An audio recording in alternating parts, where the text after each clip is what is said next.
নমস্কাৰ কৰ্মচাৰী আৰু পেঞ্চনাৰৰ কাৰণে দুটা অতি গুৰুত্বপূৰ্ণ খবৰ ভিডিঅ'টোৰ যোগেদি জনাব বিচাৰিছোঁ। প্ৰথম খবৰটো 30 জুন বা 31 ডিচেম্বৰত অৱসৰ ল'বলগীয়া কৰ্মচাৰীসকলৰ লগত জড়িত আৰু পেঞ্চনক লৈ ডাঙৰ সিদ্ধান্ত গ্ৰহণ কৰিছে কৰ্মচাৰীসকলৰ বাবে ডাঙৰ খবৰ। 2016 চনৰ 1 জানুৱাৰীৰ পৰা 1 জুলাই 2025 ঠিক আগৰ দিনলৈকে যিসকল কৰ্মচাৰী অৱসৰ গ্ৰহণ কৰিব তাৰ প্ৰভাৱ পেঞ্চনতো পৰিব। দেশৰ লাখ লাখ কৰ্মচাৰীৰ বাবে কেন্দ্ৰীয় চৰকাৰৰ বিশাল ধামাকা।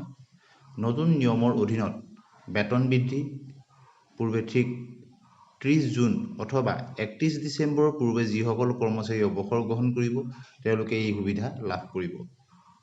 কেন্দ্ৰীয় চৰকাৰৰ কৰ্মচাৰীসকলৰ বাবে নেশ্যনেল ইনক্ৰিমেণ্ট দিয়াৰ সিদ্ধান্ত লৈছে যাতে এইসকল কৰ্মচাৰী পেঞ্চনৰ গণনাৰ ক্ষেত্ৰত সেই বৰ্ধিত নিৰিখ ধৰা হয়। চৰকাৰৰ এই সিদ্ধান্তত কৰ্মচাৰীসকলৰ জীৱনলৈ ডাঙৰ সকাহ আহিব পাৰে, য'ত পূৰ্বে কেৱল এদিনৰ ব্যৱধানত ইনক্ৰিমেণ্ট হোৱা নাছিল। গতিকে এইসকল কৰ্মচাৰীৰ কাৰণে সুখবৰ আহিব। প্ৰতি বছৰে কেন্দ্ৰীয় চৰকাৰৰ কৰ্মচাৰীসকলৰ 1 জানুৱাৰী আৰু 1 জুলাইৰ পৰা যি বৰ্ধিত ভাত্তা বা ইনক্ৰিমেণ্ট প্ৰদান কৰা হয়, ইয়াৰ ফলত গণনাৰ পূৰ্বে বাৰ্ষিক ইনক্ৰিমেণ্টৰ সুবিধা তেওঁলোকে লাভ কৰে।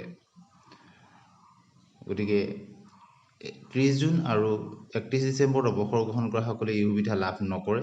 গতিকে চৰকাৰৰ সিদ্ধান্তৰ ফলত এতিয়া 30 জুন আৰু 31 ডিচেম্বৰত অৱসৰ গ্ৰহণ কৰা কৰ্মচাৰীসকলৰ পেঞ্চনৰ লগত এই বৰ্ধিত ইনক্ৰিমেণ্ট গণনা কৰা হ'ব।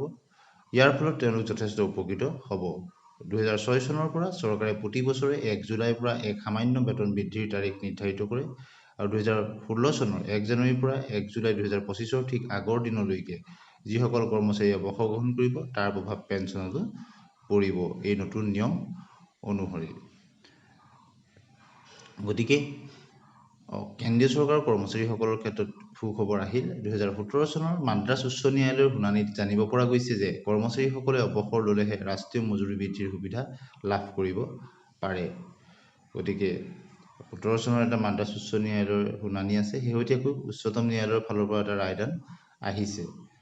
ইয়াৰ পিছতে উচ্চতম ন্যায়ালয়ে 2023 চনত আৰু 2024 এই গোচৰত নেশ্যনেল ইনক্ৰিমেণ্ট প্ৰদানত মঞ্জুৰি দিছে। গতিকে অৱশেষত সুখবৰ আহিল। এতিয়া আহিছে দ্বিতীয়টো খবৰলৈ। অসম চৰকাৰৰ কৰ্মচাৰীৰ ক্ষেত্ৰত 50% তেওঁলোকক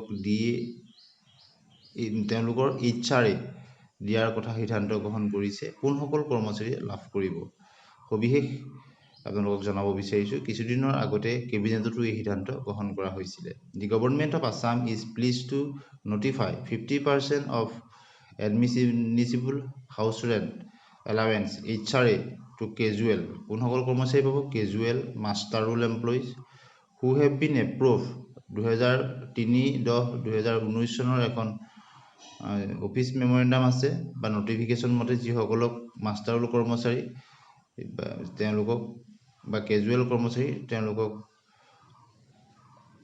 এপ্ৰুভ কৰা হৈছিল, তেওঁলোকে 50% HRA তেওঁলোকৰ নিযুক্তিৰ স্থান অনুসৰি এতিয়া লাভ কৰিব। অৰ্থাৎ তেওঁলোকৰ যি ঠাইত নিযুক্তি হৈছিল সেই ঠাইৰ নিৰিখত তেওঁলোকে যি HRA পাব লাগিছিল সেই HRAৰ 50% তেওঁলোকক প্ৰদান কৰা হ'ব।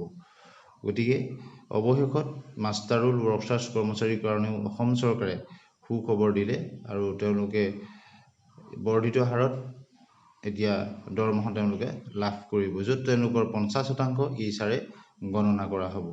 ভিডিঅ'টি শেষলৈকে চোৱাৰ কাৰণে ধন্যবাদ।